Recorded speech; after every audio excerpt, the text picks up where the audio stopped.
Good morning class. आज हम पढ़ेंगे सबसे खतरनाक कविता का शेष भाग। कल हमने पढ़ा पद क्रमांक 1, 2 और 3 और इन पद्यांशों में कवि ने दार्शनिक स्तर पर माने नहीं अपना नहीं किसी घर या परिवार या किसी व्यक्ति विशेष बल्कि पूरे समाज के लिए कुछ चीज़ों को बहुत बारीकी से विश्लेषण कर उसे सामने लाने का प्रयास किया है, जो हमारे दैनिक जीवन में व्यवहार में होता है किंतु हम उसे अनदेखा कर जाते हैं। और इसी को लेखक कारण मानते हैं, कवि कारण मानते हैं कि समाज में तटस्थता माने केवल अपने काम से काम रखकर आगे बढ़ना ये समाज के लिए सबसे खतरनाक है। सबसे खतरनाक होता है मुर्दा शांति से भर जाना, ना होना तड़प का, सब सहन कर जाना माने कोई प्रतिक्रिया न करके चुपचाप इस प्रकार के क्रियाओं को सहन करना भी अधिक खतरनाक है। लेखक के अनुसार सबसे खतरनाक वह घड़ी होती है आपकी कलाई पर चलती हुई भी जो निगाह में रुकी होती है। माने कवि के कहने का तात्पर्य है समय के अनुसार तो सभी क्रियाकलाप होते ही रहेंगे, किंतु आप सिर्फ क्या हो रहा है उसका समय ही देख कर रह जाते हैं, न तो उसके पहले न ही उसके बाद में कोई प्रयास कर पाते हैं। ये सबसे खतरनाक होता है। चौथा पद्यांश है, सबसे खतरनाक वह आंख होती है जो सब कुछ देखती हुई भी जमी बर्फ होती है, जिसकी नजर दुनिया को मोहब्बत से चूमना भूल जाती है, जो चीजों से उठती अंधेपन की भाप पर ढुलक जाती है, जो रोजमर्रा के क्रम को पीती हुई एक लक्ष्यहीन दोहराव के उलटफेर में खो जाती है। यहाँ तक में एक पद्यांश है और विद्यार्थी ध्यान देंगे कवि ने किस प्रकार गहराई से जीवन में कुछ चीजें जो प्रत्येक व्यक्ति में यदि व्यक्तिगत हो जाए तो समाज में सुधार आ सकता है, इसके लिए इस कविता में लिखा है। संदर्भ प्रस्तुत काव्यांश हमारी पाठ्य पुस्तक आरोह भाग 1 के पद्य खंड के सबसे खतरनाक कविता से अवतरित है। और प्रसंग प्रस्तुत पद्यांश में माने इन पंक्तियों में कवि ने मनुष्य और मनुष्य का माने समाज में सभी व्यक्ति में एक दूसरे के प्रति संवेदनहीनता माने कुछ भी देखकर चुप रह जाना, अपने आप में सीमित रह जाना को अधिक हानिकारक माना है, अधिक खतरनाक माना है। अर्थ कवि कहते हैं कि सामाजिक निष्क्रियता माने यदि समाज में है तो एक घर होता है जिसमें परिवार के सदस्य होते, ऐसे कई घर होते हैं तब वह समाज बनता है। तो समाज में रहने के नाते किसी किसी चीज को स्वयं अपने साथ न हो लेकिन हमारे समाज में है यह देखकर उसके प्रति कुछ तो क्रियात्मक होनी चाहिए, किंतु लोग देखकर चुपचाप रह जाते हैं। सबसे खतरनाक वह आंख होती है। कवि के अनुसार जो चुपचाप देखते रहते हैं वह आंख सबसे खतरनाक है, जो सब कुछ देखती हुई भी जमी बर्फ होती है। जैसे यदि वह पानी रहे तो बहेगा और यदि वाष्प रहेगा तो उड़ेगा, किंतु बर्फ है तो उसी का एक फॉर्म है लेकिन वह ठोस जमकर ही रह जाता है। उसी प्रकार समाज में जो लोग चुपचाप इस प्रकार की चीजों को देखकर चुप रह जाते हैं, जिनकी आंखों में केवल देखने की ही शक्ति है, जिसकी नजर दुनिया को मोहब्बत से चूमना भूल जाती है, माने यदि कोई चाहे तो समाज का दूसरा व्यक्ति भी हमारे समाज का हिस्सा है, यह सोचकर उसे कुछ अपनापन करना चाहे, देखना चाहे, तो ऐसी नजर भी नहीं है। यह सबसे खतरनाक है, जो चीजों से उठती अंधेपन की भाप पर ढुलक जाती है।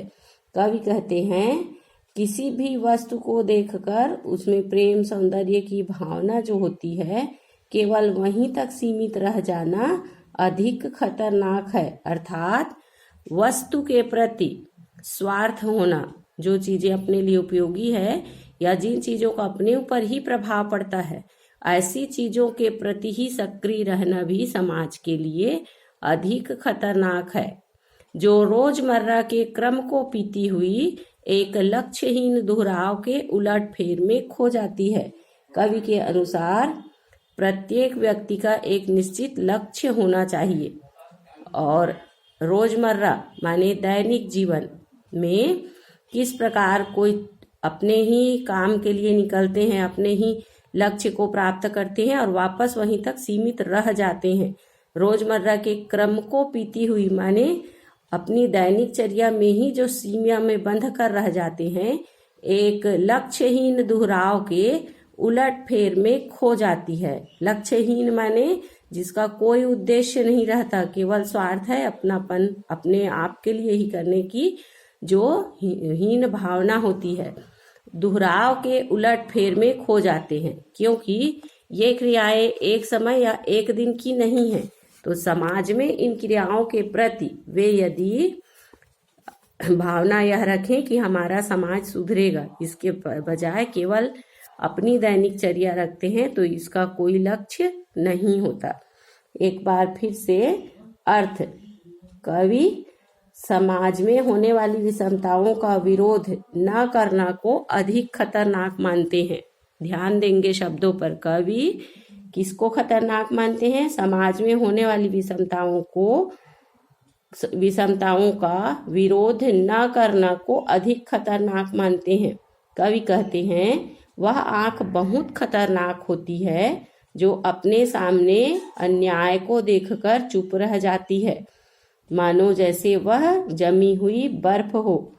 इस संसार को जो स्नेह से चूमना भूल जाते हैं, माने सभी को अपनेपन से देखना भूल जाते हैं, वह अधिक खतरनाक है, जिसमें भावनाएं सीमित रह जाती हैं। ऐसी वस्तु माने किसी भी अपनेपन, अपनी उपयोगी चीजों के प्रति लोभ उसे अधिक खतरनाक बना देती है। जिंदगी में दैनिक क्रियाकलापों में माने केवल अपने दैनिक दिनचर्या में ही सीमित रह जाना अधिक खतरनाक है। कोई लक्ष्य नहीं, माने समाज के प्रति, किसी और के प्रति किसी प्रकार का कोई लक्ष्य जो नहीं रहता, उनकी दिनचर्या अधिक खतरनाक होती है। ये हुआ अर्थ विशेष। कवि ने संवेदन शून्यता पर, संवेदन शून्यता का तात्पर्य है किसी भी अन्याय को देखकर चुपचाप रह जाने पर विरोध प्रकट किया है। खड़ी बोली का प्रयोग है, व्यावहारिक शैली है। जो भी हम इसमें कविता पढ़ रहे हैं उसमें किसी इतिहास या किसी साहित्य के बजाय अपने दैनिक जीवन में जो होता है उसी का उदाहरण दिया गया है। अगला पद्यांश है, सबसे खतरनाक वह गीत होता है आपके कानों तक पहुंचने के लिए जो मरसिए पढ़ता है, आतंकित लोगों के दरवाजों पर जो गुंडे की तरह अकड़ता है। प्रस्तुत पद्यांश, ये प्रसंग है। प्रस्तुत पद्यांश में कवि ने चांद के माध्यम से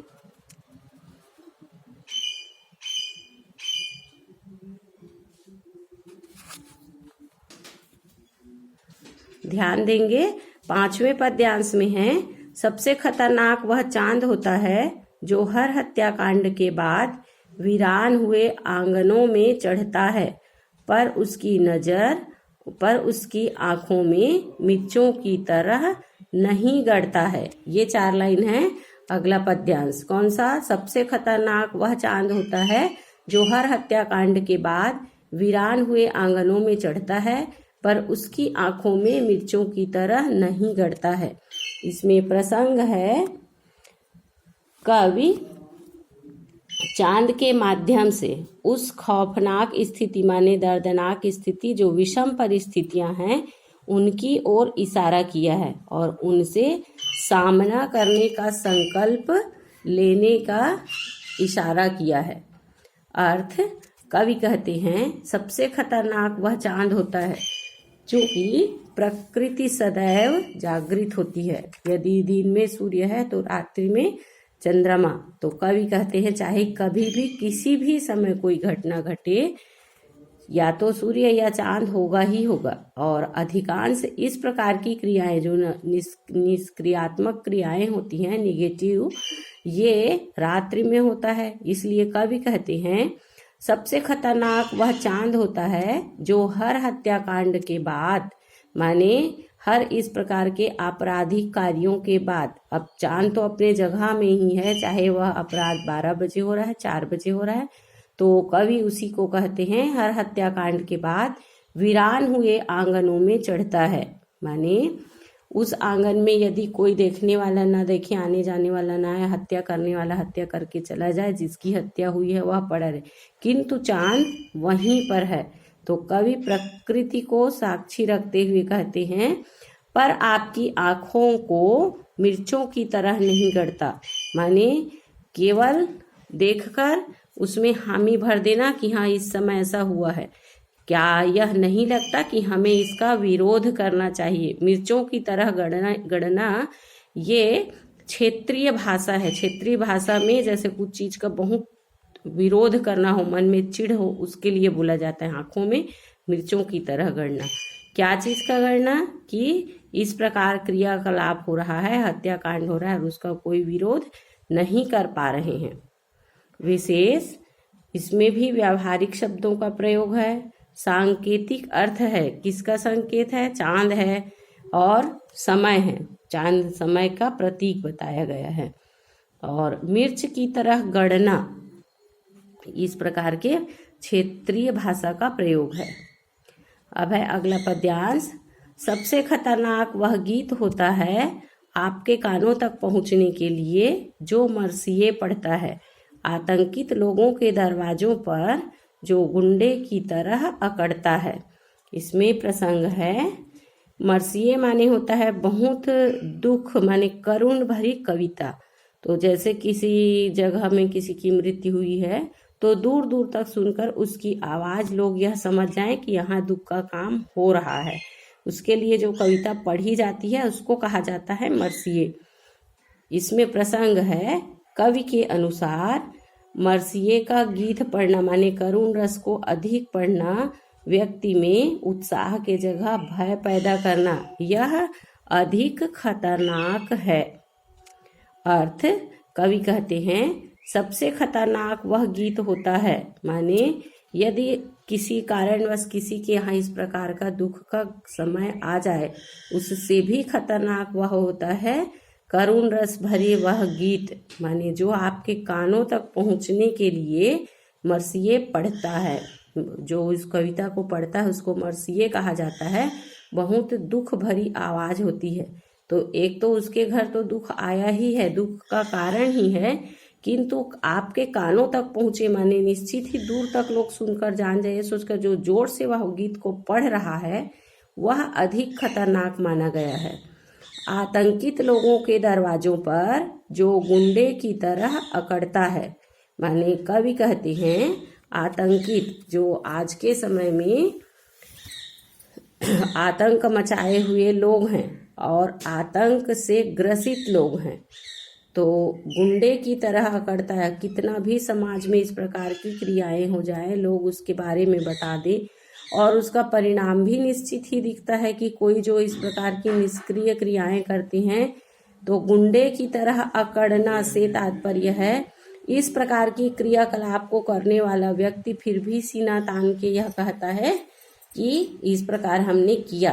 तो कवि के अनुसार इस प्रकार की जो परिस्थितियां होती हैं वह सबसे खतरनाक है। कविता में सभी जगह सबसे खतरनाक का उल्लेख है, आपको परिस्थितियां बताई जा रही है और कवि के अनुसार ये स्थिति तो खतरनाक ही है। सबसे खतरनाक क्या है? जैसे इसमें किसी के घर दुख का होना, किसी कारणवश किसी का कुछ हो जाना खतरनाक है, किंतु वह मरसिए जो बहुत तेज आवाज में करुण रस को पढ़ रहा है वह सबसे खतरनाक है। वैसे ही आतंकित लोगों के दरवाजों पर, माने जो वैसे ही परेशान हैं और उनके सामने जो आकर गुंडे की तरह अकड़ते हैं, वह सबसे अधिक खतरनाक परिस्थिति है। इसलिए कवि कहते हैं यह सबसे अधिक खतरनाक है।